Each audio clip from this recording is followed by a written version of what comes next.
So ngayon, meron tayong ayusin dito, Epson 120. Ang problema pala dito ay naputol mismo yung kanyang cartridge timing belt dito sa ilalim. Kasi kinagat po ng daga. So, nag-order po tayo ng bagong cartridge timing belt sa online. So ngayon pa lang dumating ito. Kaya ikakapitan natin ngayon para maayos na at magamit na itong kanyang printer. Paano ba ang pagkakabit ay tatanggalin natin ito lahat para may kabit natin ito. So kung gusto nyo malaman kung paano natin ikakabit ito, panoorin lang ito ang ating buong video. Tara, let's go. So ang pagtatanggal pala dito ay meron siya dito ang dalawang screw dito, saka dito sa gilid ito. Tapos tatanggalin ito una, itong kanyang takip ng ink bago natin ito mahila. Kasi meron pa siyang screw dito sa ilalim na nakahawak dito sa ating case. So tatanggalin na natin.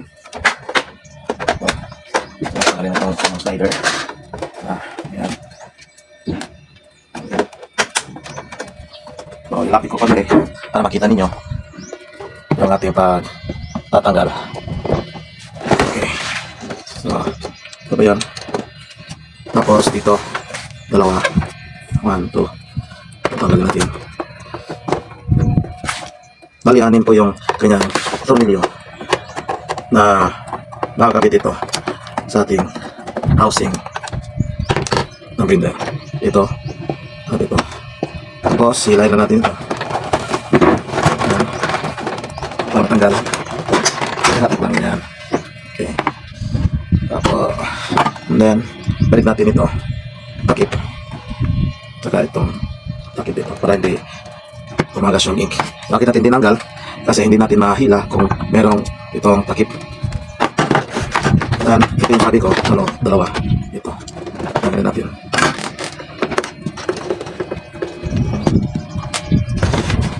Silalim.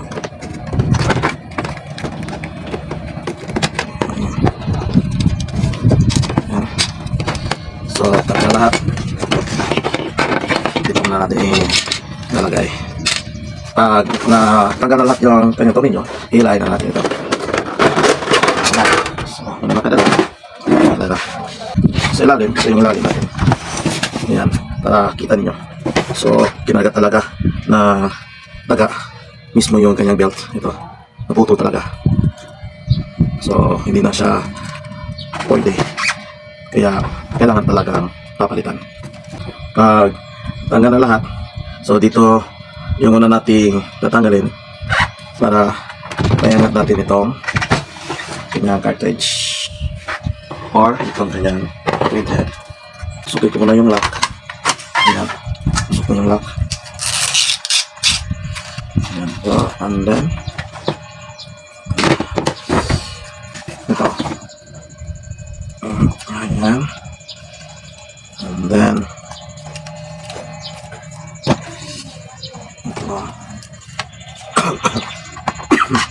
ito natin ipasok. Tapos so meron po siya dito ang screw na magkakabit. Ayan. Okay. And then pwede natin dandahan yan ito para may labas yung mismong kanyang cartridge para natin ilabas. So hit pa dito tawagan ito kanyang motor.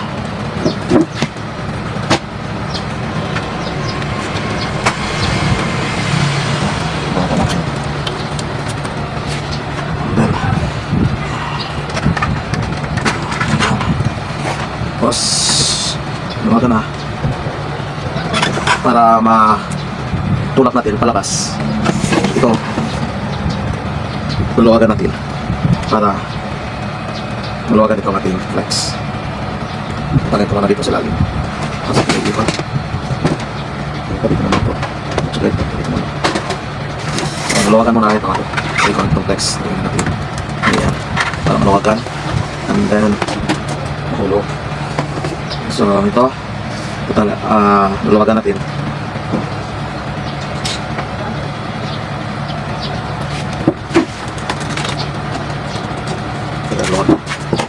Okay, luwag siya. Ayan. Kailangan muna tanggalin ito ang kanyang tawag nito, motor o dinamo. Kasi ito po yung nakaharang para may tulak natin ito patas.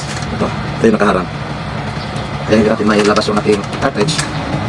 Kaya need natin ito matanggal. Tatanggalin naman natin ito. Ayan. Yan ang ulo.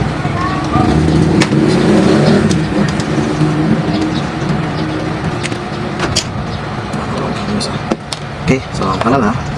Ito tanggal na yung dinamo. Pwede natin matulak palabas. Kasi yun po ang pumigil na may tulak natin ito palabas. Ayan. So, ito na yung ating papalitan. So, meron po siyang lagayan ng ating cartridge belt. Dito natin ipasok. Kaya kailangan talaga nating tatanggalin kasi hindi po madali ang pagkabit kung hindi natin matanggal itong ating mismong cartridge ng ating printer. Ito. So, pagtanggal, madali lang. Line. Pwede natin ilabas yan. Slide. Yun na, tanggal na. So, itong kanyang parang may ito, para may groove. Ito natin ipasok at ilagay itong mismo nating cartridge belt para may kabit natin ito. Hindi pwede kung hindi natin tatanggalin mismo itong kanyang cartridge printhead kasi mahihirapan tayo sa pagkakabit ito. So, pasok lang. Ayan lang, pasok lang. Dito sa may groove. Pasok lang siya. Ayan. Pasok lang. Makita ninyo. Itandanin na ninyo. Tapos, ipapasok na dito. Okay. Ayan. Pasok lang. Ito. Ayan. Okay. So, ganun lang ka-simple, kadali ang pagkakabit nito ng ating natawag na cartridge belt. Okay na, nakabit na natin. Ipapalitan natin ito sa ating pinatanggalan.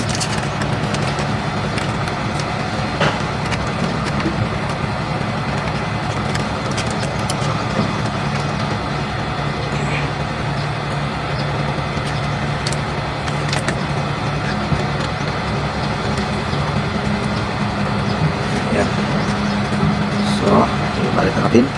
Ibalik sa pinagtatanggalan. Para maklaro. Makita. Ayan. Wala. Ayun. Pasok.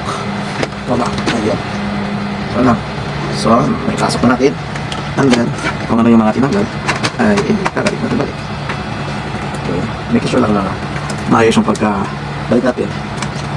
Para hindi siya mag-stop. Okay. So, ito na. Ito natin. Belt. Oops.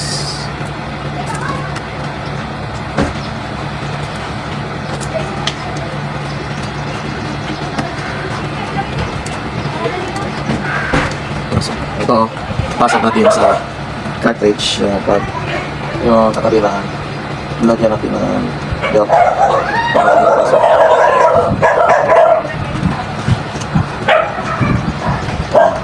Pasok na siya. Okay, may pasok na. And then, ayos na yan. O ito muna. Okay, balik natin ito. Pasok sila. Pasok lang dito sa mga butas. Ito sa mga butas. Ayun. And then, ito. I-slide lang natin. Pakalik. Para mag-lock. Sa likod. Sa likod mismo.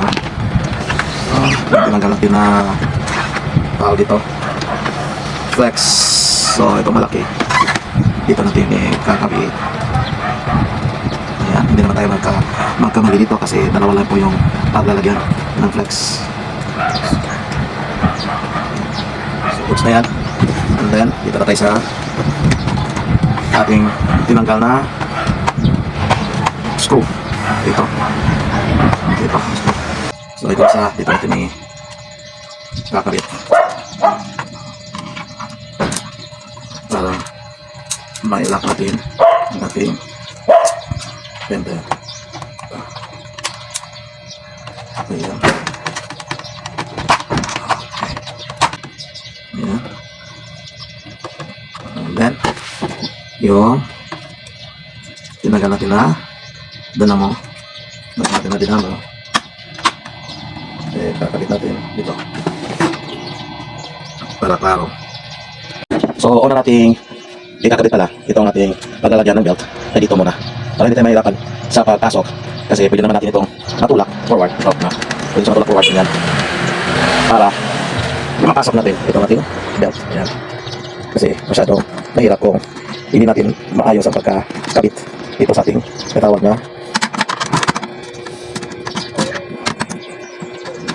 roller guide niya. Roller guide.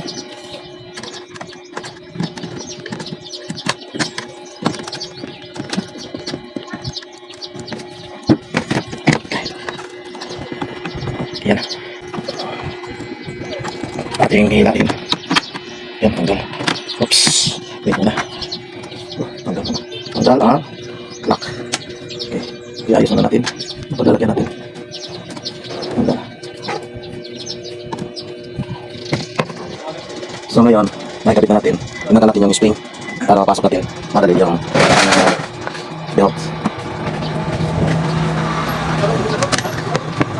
Okay. So, magandali pa nga yung kapo. Yan. Okay. Tapos, itong ating spring ay kakabit natin dito. Para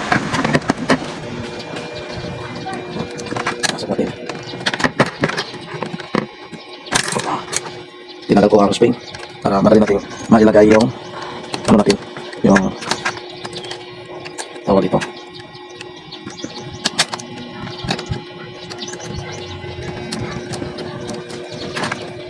Ito na lang plus ko. May ko lang natin.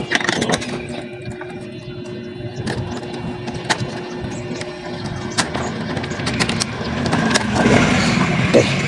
So, pasok na. Tapos, pwede natin ipitan. Okay. So, yan. Ayan. Ayan, lapit na. Okay. Ayos. That's na. So, ayos na natin. Magkabit na natin dito. So, na. Ipapalik muna natin yung ating tinagal dito para pwede natin itong isauli sa mayari. So, pwede muna. Nasa ito. Limisan muna natin ito. Ito malalim. Napakadumi. Ayan. Daming alikabok. So, punasan muna natin ito para malinis. So, pati di makakaproblema yung mayari. Okay. Okay. Takip yung unang ikakabit natin bago ito. So, yung pakit muna. Kasunod ito ang kanyang pagke. Nagig.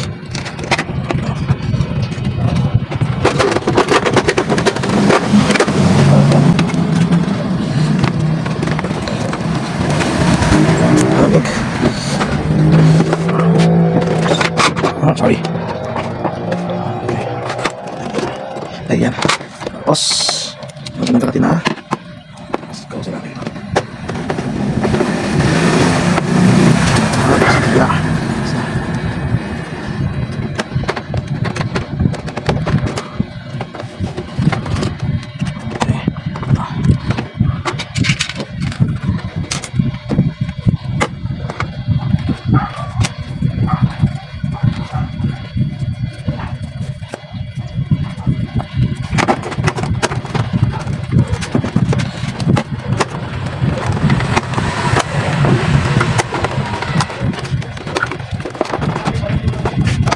Tapos, okay.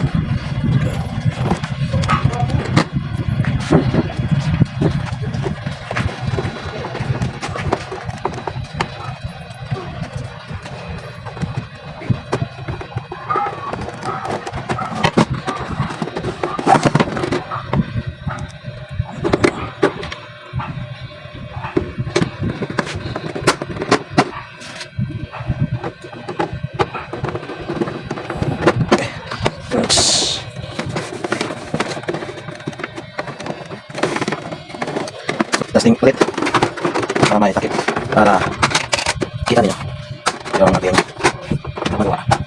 Okay, yan. Then, lagyan natin paper na walang gamit-gamit na laptop. So mag-download po tayo na walang laptop. So madali lang. So pindot natin itong dalawa. Kasabay na pag-pindot. Pagkatapos pag narinig natin na may tumunog, sabay natin bitaw.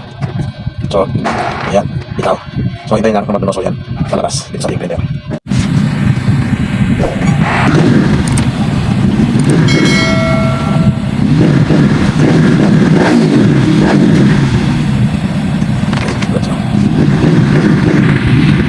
Sana may natutunan kayo sa ating pinakitang video. So, hanggang sa muli mga kaibigan. Paalam, peace out.